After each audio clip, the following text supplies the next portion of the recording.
is Capital Games. I am the Wiz. We're going to start this week with the gaming news roundup by talking about the big game that is coming out this week. I got it, and this is not something I usually do normally. I usually wait for a period of time before it gets on sale to purchase this game, but I really wanted to play this game. So we're going to talk about the big game that is coming out officially on Tuesday this week, and that is Diablo 4. I got the Ultimate Edition. I wanted all the knickknacks and stuff that came with it. I don't usually buy new games right off the bat, and I especially don't usually buy the Ultimate Editions, but I felt the Diablo 4 one was attractive enough to where I was going to be interested in it, and I played the open beta as well, so I knew that I liked the gameplay and everything, and I'm going to be playing it often. So when the new season comes out in July, I'll be playing that as well. So this purchase seemed right for me, so I decided, you know what, I'm going to go ahead and purchase it, and I'm going to get the Ultimate Edition. I'll get the 4 extra days, and I think that's kind of worth it for me. It's not for every game, it's not for every gamer, but I felt in this circumstance, I was okay enough to do that. If you're not, I completely understand. That is up to you. I definitely get it. Most times I would not, but in this case, I did want to do it, and I went ahead and took the jump. I've played about 12 hours since it came out on Friday. That's an estimation. The problem with Battle.net is that, or Battle.net, is that they don't show the amount of time at which you've played the game. So I'm just guesstimating here, but I'm at about level 25, 24 or 25. So I'm halfway to the point where endgame starts. And I am doing a bunch of side quests. I'm starting to get done with strongholds.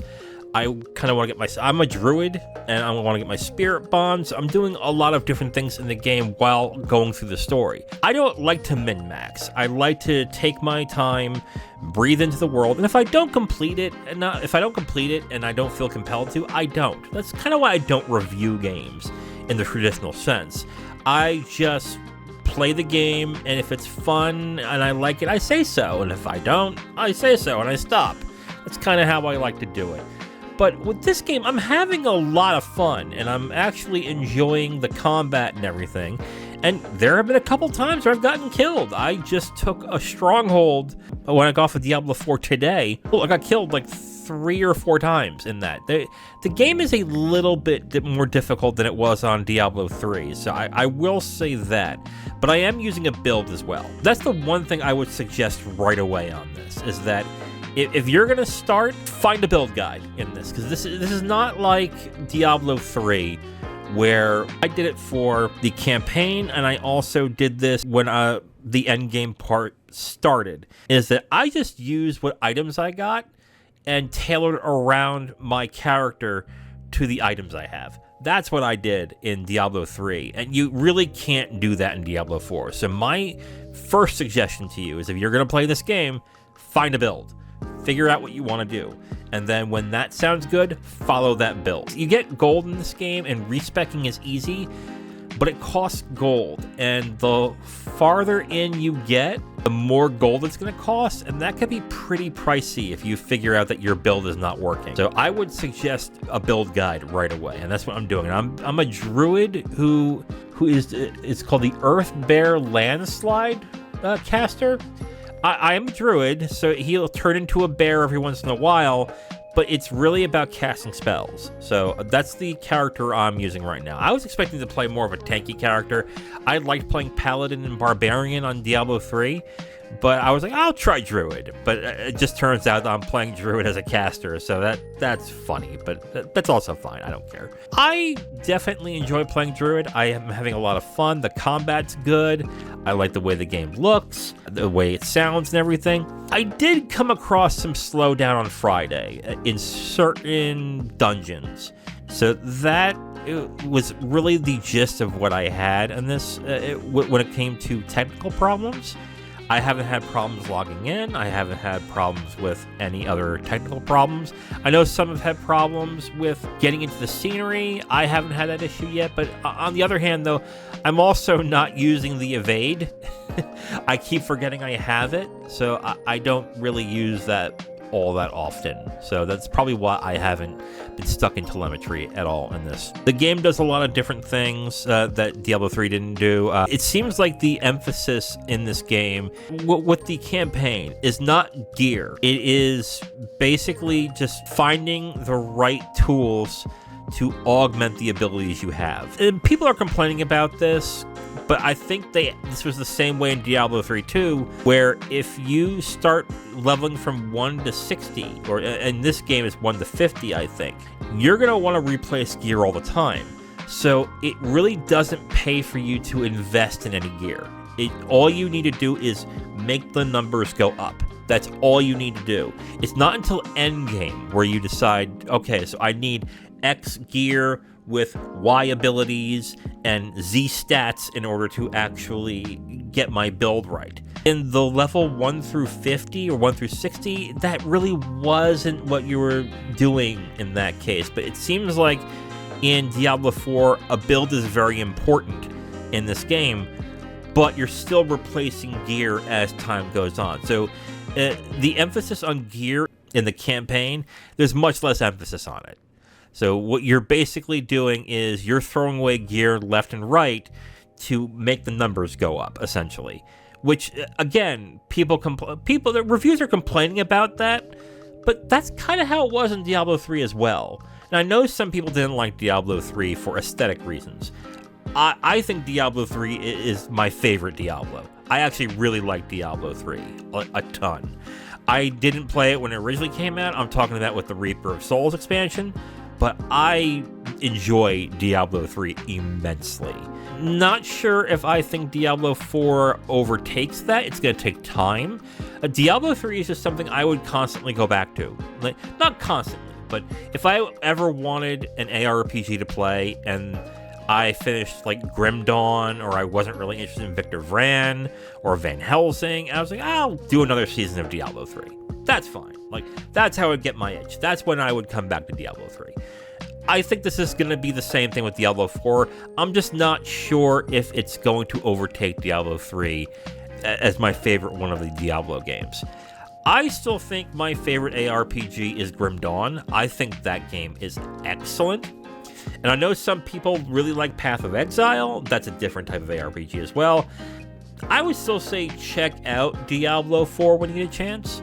It is a little bit different than what you're used to and what you are used to playing, but I would say check it out. I think it's pretty damn good so far, and I'm having a lot of fun playing it. So I'm going to constantly be playing this all week, and I will get into more of it as the week goes on, and this will probably be the game I'll be playing on Friday for the weekly dividend, so check that out when that happens. Okay, so we've discussed Diablo 4. Let's get into the gaming news roundup. The first one is about Diablo 4, and it's the critic response. Diablo 4 gets a mighty 89 open critic rating. Critics praise the story, visuals, and gameplay, while some criticize the de-emphasization of loot drops for the campaign, and that its endgame is incredibly grindy to get to 100. I understand the criticisms in this, because especially when you hear about ARPGs, because you want the loot grind. You want to constantly build your gear to emphasize the abilities that you get. That's what makes these games really good. The issue that I have with some of the critics and the response to the game, I think SkillUp was one that I watched, and he said this as much too, and I do understand the criticism. In all honesty, when you get from level 1 to 50, when you're playing the campaign, the loot really isn't as important when it comes to leveling up from 1 to 50, because as you level up, you're going to want to get better gear that has better stats, and that's what that is. For me, I want to say, when I played like Diablo 3 and when I played other ARPGs, the way of finding certain gear, going, oh my god, I found this god tier gear, really didn't happen until endgame or towards the end. And yes, when that happens, that's amazing and that's fun as hell. But with the overpowering gear that will help you for like 3 or 4 levels, that really hasn't been a thing for a while. And some might point out, well, actually in this game it's like this. Maybe Path of Exile, I would say. There are certain types of gear in Path of Exile where you can get, if you get like an early time, you can blow through like 30 or 40 level. Build really works very well. Maybe in that game I'll see that, but for the rest of them, it really is commonplace to, when you find a gear, it might work for you for like 2 or 3 or 4 levels, and then you have to replace it because it's not giving you the stats. If you were expecting that during the campaign, I could see your disappointment. I just don't think it's a fair comparison. What I will say about the endgame being incredibly grindy is true. I haven't gotten there yet, but from what I've heard from a lot of people who have gone through endgame right now is that it is a slog. You got to do a lot of stuff to get to 100, and the Paragon board that they have on there, it looks cool when you think about the aspects and everything, but in fairness, you're not going to see a lot of that stuff come to fruition until you hit 75 or 80, and that takes a while. So yes, I understand it's going to be grinding, but that's also endgame. And endgame is meant to be something that you want to perfect your gear and perfect your character to a certain point, and that's what you do in endgame. So I do understand the criticism, but I also think those who are criticizing it probably aren't ones that are going to keep coming back to Diablo 3 or Diablo 4. They're just not going to come back to Diablo 4. They're going to play the campaign, and they're going to want that experience that really it's people who play endgame who get that experience. And I think that's been the way it is for a while now. I understand the criticism. I guess for people who are not going to go through endgame after a certain point will have those problems. I just think that expecting that from the level 1 to 50 grind was kind of unfair. Those are the critics' scores. Pretty damn good. Next story, Microsoft could withdraw Activision out of the UK if the appeal does not go through. This is from VGC, and basically it's saying, and this is rumored right now, it looks like if Microsoft does not get the approval from UK, it's looking like that instead of saying, oh, we can't take, we're not going to do it now, they're just going to say, okay, then the UK doesn't get any Activision games, which would suck. But if UK is the only country that's doing that, I don't think I'd give it up either, since it seems like every other country except for the United States right now is having that problem. Now, I will say that if it turns out the US and the FTC wins and says they're blocking it, I can see Microsoft saying, you know what, it's not worth it. We're not doing it. If it's just UK and that has this problem and no one else and everyone else approves it, yeah, this seems like a sound strategy, and it could lead to a deal with the UK government saying, you know what, we'll allow it this time, like, or do something. They have these games come to the UK, go over the CMA. This is only if the US approves it. If the US approves the merger and the UK are the only ones that are not doing it, then yeah, it's a sound strategy. I get it. That's going to suck for a lot of people who are Call of Duty or Overwatch fans, who then cannot have any access to their game once the buyout goes through. That is going to suck. And that's going to piss off a lot of people. So we'll see how that turns out. I'm still not sure if the FTC will approve right now, but we will see as that time goes on. Final story for today. Geoff Keighley is quoted as saying, E3 killed itself, not competition from Summer Game Fest. Yeah, I have to agree with this, actually. E3 kind of shot themselves in the foot. They've had a lot of developers asking the point of E3, and with a lot of the big developers doing their own streams, it kind of made them less relevant. And then when they had the issues with the last E3 they did, not only that people were just not happy being there, but also the issues of people's personal information getting leaked, that made people very unhappy with the ESA and E3. And then with the issues they started having after the pandemic, before the pandemic too, about getting to get E3 running, it really was something that the ESA did to itself at this point. Maybe they should have scaled smaller at a certain point, or tried something a little bit different, but they just didn't do it. As much as I like Summer Game Fest, and I do like what Geoff Keighley is doing, if E3 was still going on, I don't think it would be as big as it is right now. And I think Geoff Keighley recognizes that, and credit to him, he's capitalized. In this end, I don't want to criticize too much on it, but he is right. E3 did this to himself. Geoff Keighley saw the writing on the wall and decided to do his own thing, and it's succeeding. It will just be interesting to see if Summer Game Fest lasts long in this, because we're looking at a situation right now where a lot of big publishers are going to start doing their own thing, which I still think is a bad idea. I still think it's a bad idea. because I still think having this period of time in June where everyone coalesces to have announcements, streams, conferences, to go over the new things that are coming out in the next 6 months, I think that's really important for the industry, and they need to keep doing it. But I see a lot of these companies trying to shy away from it. So we will see what happens from there. But Geoff Keighley is absolutely right. E3 killed itself. Okay, so we're going to go through the new releases that are going on this week, and it's kind of a light week when it comes to quantity, but when it comes to like there's one big release, and then there's some interesting ones sprinkled in there. So let's talk about them. No ports, no re-releases, and remasters coming. So those are clear. The 5 new releases that are coming out this week are starting with Amnesia the Bunker, that's coming to PC only on June 6th. That is Steam and Epic Game Store. I have talked about this a couple months back. I have heard great things about Amnesia. I think there was a little bit of a lukewarm reception to A Machine for Pigs. But other than that, people do like the series, and this is going to be one of those series where a bunch of YouTubers are going to watch it and they're going to react, oh my god, and do that stuff. So this will probably be gaining popularity as time goes. So that's June 6th for PC only.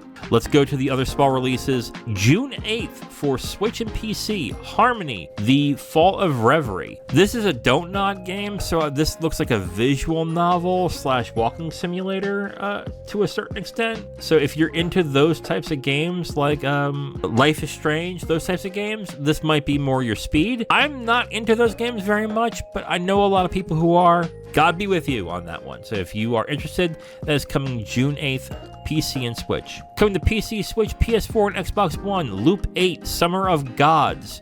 I know a lot of YouTubers who are on the RPG space who are actually excited for this game, but I searched it earlier before I went to do this, and it doesn't look like the game's very good.